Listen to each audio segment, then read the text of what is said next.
Now, this is the agenda of today. You can already find the slide number on the slides, so you can get ready. But then we have several slides where we will remind you the session code.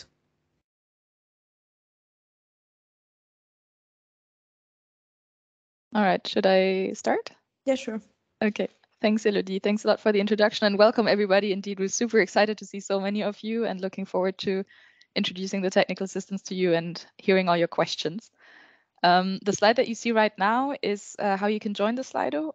So you have a QR code on the right if you have a QR code reader on your phone, and otherwise you can just go to slido.com and then indeed enter the meeting code. Maybe we can also post it in the chat so that you can have a look at it in your own time as we keep going through the slides. And as it says on the slide, you're going to be able to vote for the questions. Like, you're going to be able to see the questions, and then you can vote for the questions that you would be most interested in getting answered in this session. And obviously, any questions that you don't get answered in the session, you're very welcome to get in touch with us, and we'll be able to answer them later on.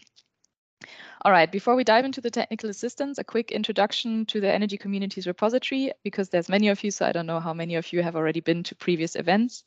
You can go to the next slide, Anna.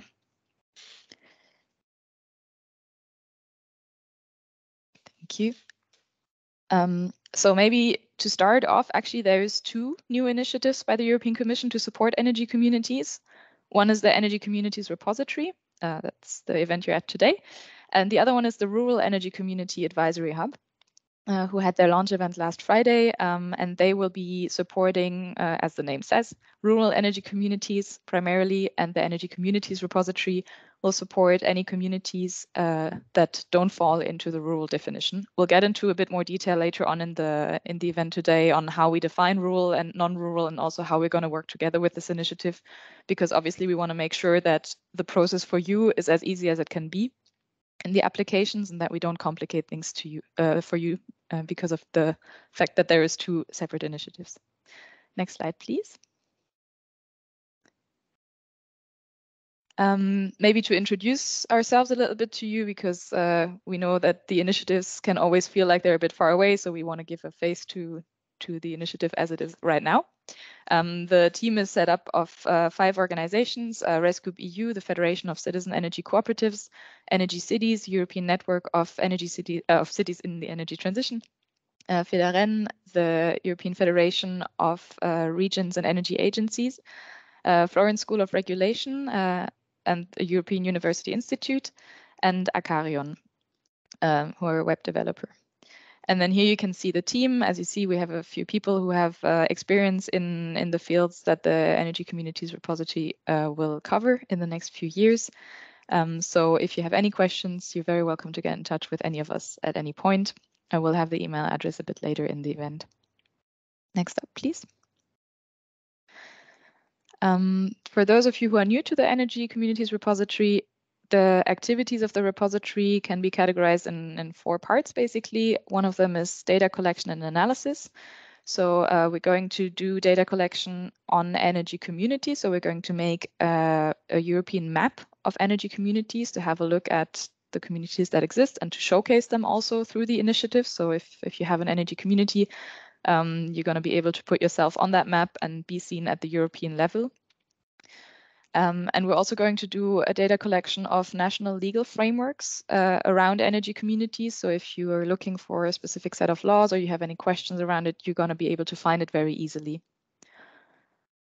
Second up, I'm not going to go into much detail because Elodie and Anna are going to do that later. We have the technical assistance, which we're talking about today.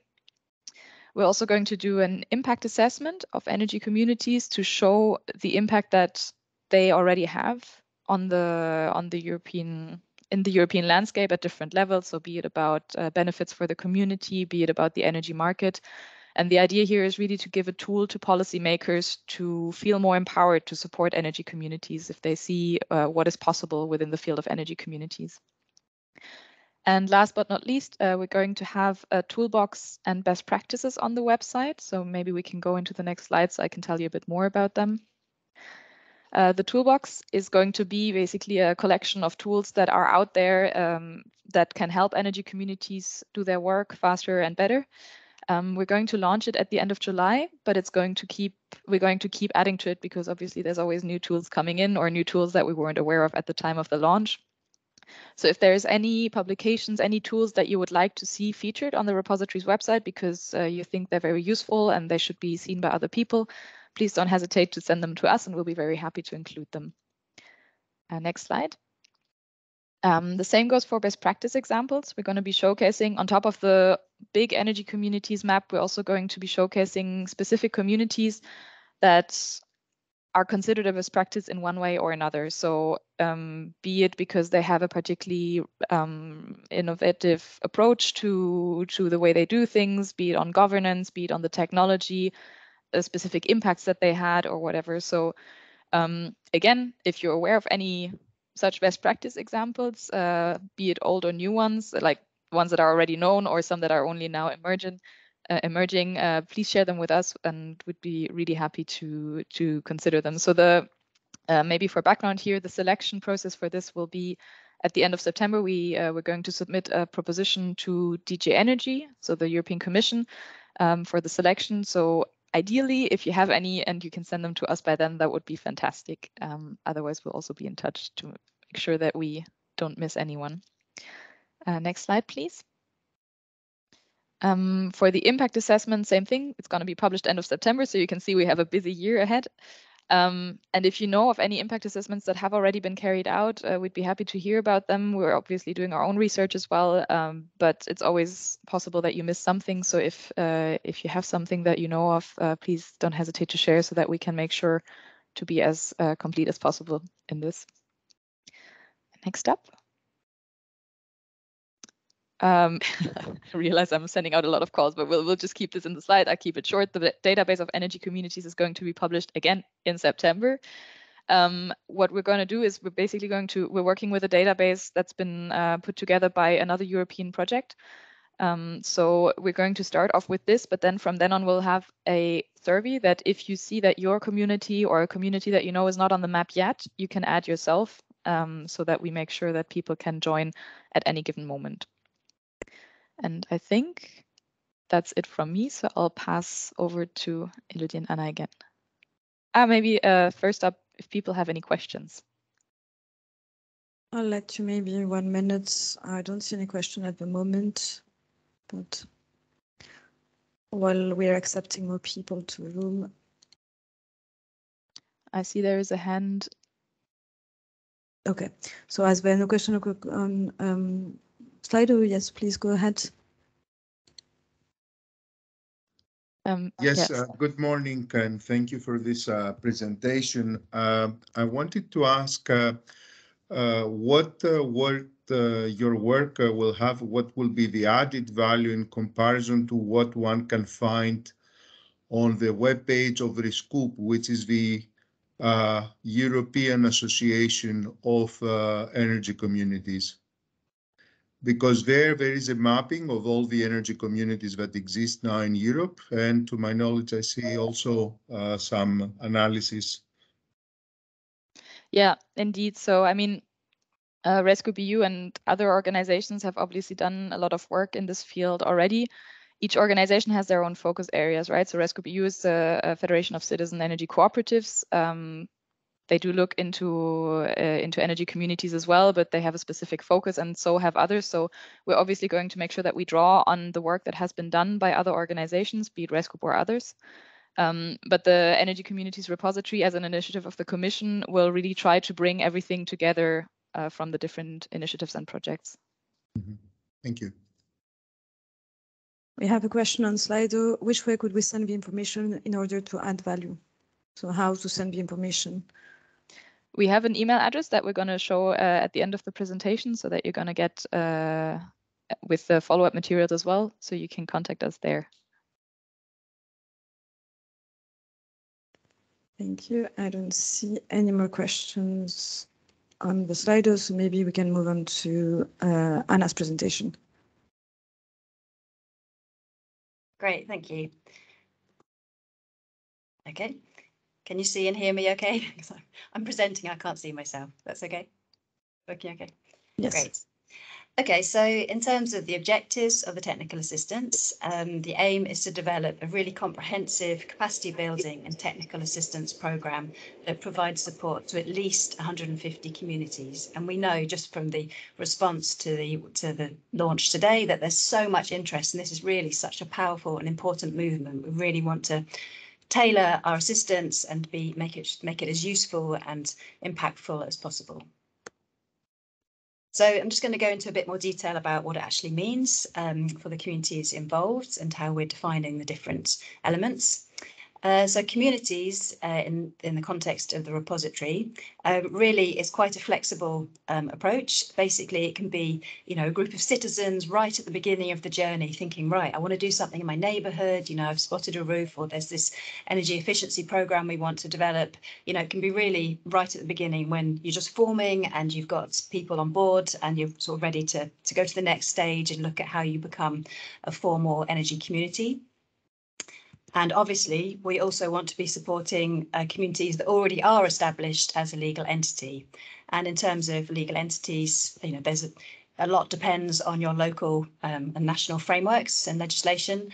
But the idea is that all the communities we support, if they're set up as a legal entity, that they're based on the principles of the citizen energy community and the renewable energy community definitions as defined by the EU. But you don't need to worry, we won't be testing you on that. There won't be any right or wrong answers. We have, as part of the questionnaire, we have a self-assessment checker. So as you go through the questionnaire, we will automatically be looking at how you fit into those definitions. And as I say, tailoring the support to meet those needs. So yeah, as I say, there's no tests on the technicalities around that. But the main things are that you are an organisation that has open participation, you're controlled by your shareholders and members, and that your primary purpose is non-economic. So you're set up for the benefit of the local community, the environment, and the local economy, for example. And basically, any energy community or any group of citizens wanting to do these kind of projects, anybody in the European Union can apply. So we really want this to be an open and broad programme. However, when we were developing the programme, we also felt that there are some countries in particular where some additional capacity building and support could be really, really useful. And so you can see the list here. And in those countries, there will be some additional capacity building activities, as I say.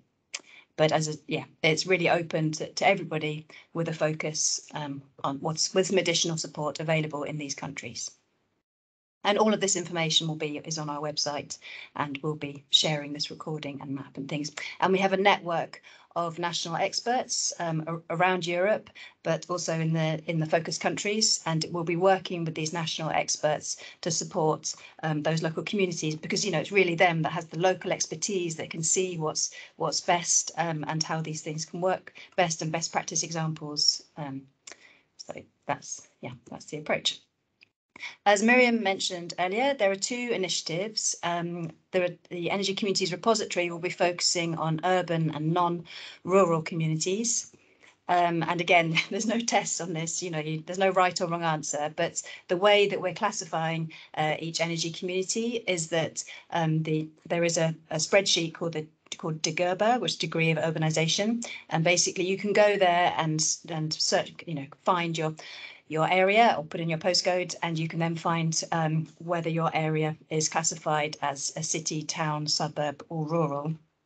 And as I say, there's no right or wrong answers. We'll be working very closely with our counterparts in the Rural Communities Energy Advisory Hub. So if it does seem that your activities are more focused in a rural community, then we'll be putting you across to their support programme. And really, as I say, the idea is to make it as easy and efficient as possible. You won't have to fill in, if you've applied to the repository, but actually it turns out it's the Rural Community Energy Advisory Hub that's more suitable. We won't be asking you to fill out any more forms. We'll just be transferring you across. So in terms of development stages, as I said earlier, we really want to tailor this to all stages of development. So it can be a group of local people that are just at the beginning stage, they're looking for inspiration. They're looking at how can we set this up to maximize local participation? What's the best governance structure in this situation? What are the local examples? What's worked well? So it can be really people at the beginning of the Energy Communities program. It can also be energy communities that have started to develop projects that are looking at feasibility of local opportunities, whether it's retrofit or energy or solar energy or transport. Really, a wide range of activities can be supported through this. And then, of course, we also want to be supporting energy communities that already have projects operating but need a bit of additional support to develop more projects, for example. So the idea is really to tailor this support to the needs of the energy community. And and in the actual process, we will be looking at which development stage you're at. So again, there's no tests. we'll find out through the process. And just to add that these development stages have been developed on the back of some other European programs, such as Interreg Northwest Europe, Compile, and Clean Energy for EU Island Secretariat. Just move that so I can see the slide. Okay. And in terms of the technical assistance, I'll go into a bit more detail in a moment, but there's 3 types of activities, 5 areas of support, but there's only one single application form, and we've really worked to try and make that as sort of simple and easy as possible. I know myself, having been involved in community energy programs in the UK and in France, with a lot of us are volunteers and we haven't got much time, and we really just need it to be as simple and clear and easy as possible. And we will tailor the whole process to meet the applicant's needs. And there's an EU-wide programme with focus countries where there'll be more activities. So this slide summarises the different types of activities. We will be having 14 national capacity building workshops, and they will be custom built for local beneficiaries in the national languages. There'll be 25 direct technical assistance sessions. The idea is that each community energy that accesses those will have at least 7 days worth of expert support, again, tailored towards those needs, depending on the development stage, depending on the local opportunities, depending on what they feel they need to develop further. And there will be bonus points for the focus countries so that we can really provide support where it's needed most. And then we will have online twinnings, at least 20 of those throughout Europe. And the idea of that is to twin, for example, an energy community that's at the beginning of the process with an energy community that's already developed local programs, potentially locally or nationally or nearby, or that's got had a good experience. And I know myself, again, from having done energy community programs elsewhere, that's just so useful, being able to see what other people have done. And rather than, there's no point in reinventing the wheel. There already are excellent financial models that exist. There already are business plans that we can adapt. And the great thing about community energy is people want to share and support each other. So it's just, I think that's a really, really important and good approach. In terms of the support areas, so we've broken them down into 5 key areas. So the legal side of things, so that will be more relevant, if you're an energy community that's just sort of starting up. So that's looking at legal structures and the related administration. Obviously, governance is a key part of that, and how you develop a vision and get your stakeholders involved and engaged. Promotion and community development, that's kind of key to all stages, but we can help you to develop, or national experts and others will be helping the applicants to develop communication plans, to organise public events, to recruit members. Obviously, financing is a key aspect, so we can also provide support around developing investment campaigns, developing business plans, accessing funding, and really looking at financial and performance risk. So we can really make these sort of projects and energy communities as robust and financially sustainable as possible. And the final area is technical. So, although, you might have an energy community that's very experienced in solar, for example, it may not have much experience in energy efficiency, for example, or wind. So the idea is to bring in, where there are those gaps, we bring in the expertise to fill them and really tailor what we're providing to meet the needs of the community. And as part of the programme, we really want to hear back from everybody that participates, how they felt it's gone and how we can develop things further so that we can really maximise the impact and support and make this programme as useful as possible. Thank you. I think that's it. I'm passing over to Elodie now, who is going to talk about the actual process and how you actually apply. Thank you, Anna. So, next slide, please. So here is an overview and a summary of the process. So today is the official launch. We will put the recording online on the website. We will have this national information session in 14 countries. So you will find everything on the website. The website has been launched last week, so I think we haven't communicated too much about it at the moment because we are still putting up information on it, but you will find everything on the website. There are application guidelines in which you can find the annotated application form and some more info on the process. And we will run a help desk, so we will share the email address later on. So this is like before the application. The actual application is through a EU survey document. So you have one EU survey to fill in. This application form includes a self-assessment questionnaire, so a series of yes/no questions. As Anna mentioned, it will help like the applicant defines its development stage, and then based on the development stage, you will have like several support menus available. And in these support menus, the applicant should just rank the type of rank the priorities of support. So for example, like a top priority would be getting assistance on financial issues, how to develop a business plan. Second priority might be, I don't know, like getting more members into the community, like how to recruit members. And the third priority would be on what else? On fiscal issues, for example. So, and then the last part of questionnaire is about the project description. So there is a set of open questions in which the applicant can actually describe in more details what is the project, how will the technical assistance help the project develop, what are the exact needs of the community, and so that we can actually better build, let's say, the technical assistance around the needs. The one thing that I would that would be maybe a bit more not tricky, but you should download.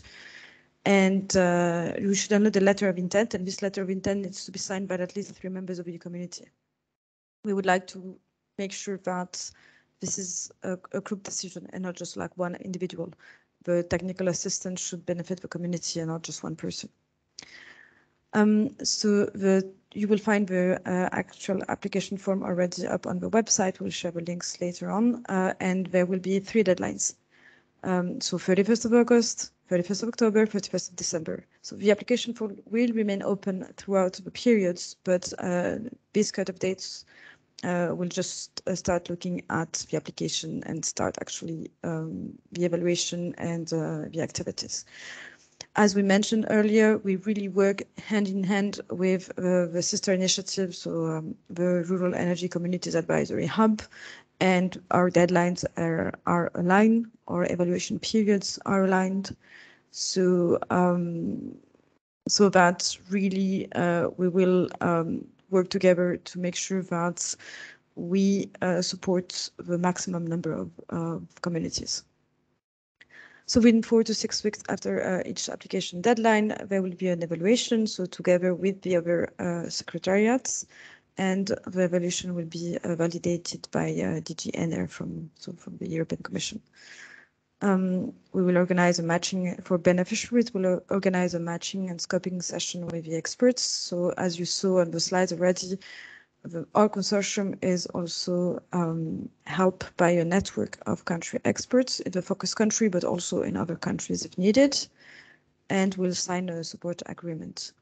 So really in this application process, one thing to what we try to do and what was the concept behind all of this, as Anna mentioned, is like we really want to have an easy application form. So it should be fairly fast to fill in the application form.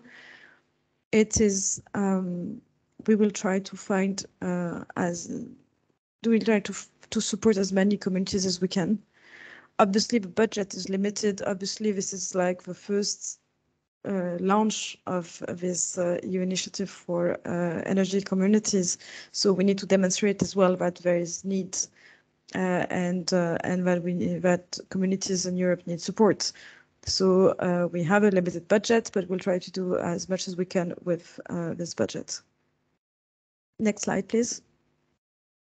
So this is the timeline. So to make sure that that you understand the process. So for the Energy Communities Repository Technical Assistance, we are opening the application right now. And it's going to run until the end of December. First cut-off date, 31st of August. For the sister initiative, they've started as well, their pilot phase, but it's not yet open for application. Then the second, for the second cut-off dates, then both initiatives will accept applicants.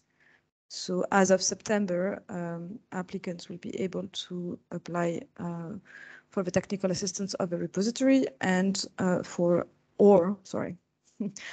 the technical assistance under the Rural Energy Community Advisory Hub. The national information session will start as well during the summer and will run more or less until November. And the first technical assistance activities should start in October. The next slide, please. So this is a summary of the application process. So the QR code here leads you to the EU survey application form. You can see here as well the webpage, a brand new webpage, the Energy Communities Repository on the EC.Europa websites. First deadline, 21st of August, and questions, info@ec/ dash, no, dash, no, minus, sorry, you see minus repository.eu, you can read, don't listen to me. And I'm just going to share my screen a couple of minutes because I want to show you the EU survey document. So this is the Slido. I see many questions. This is good. Let me check.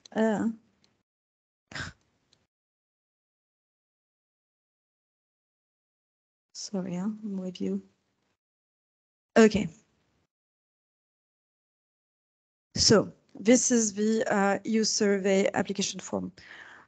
You have 4 sections, as I mentioned. So the admin and eligibility criteria, as Anna mentioned, there's a series of questions to help us understand under which category your energy community will fit. So for example, is it a citizen energy community? Is it a renewable energy communities? Who are the voting rights? Who are your board members? Who are your members, etc., etc. So we don't ask you to define yourself, but we ask you to answer these questions so that we can have an understanding of your energy community. Then you have this self-assessment questionnaire. Let me just. Well, most questions are mandatory, so. Okay.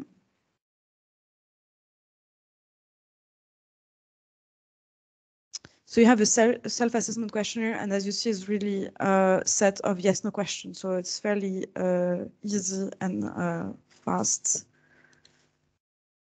Okay, and it opens directly a support menu. So you see you have a list of activities, and you need to identify the three most important one to your community.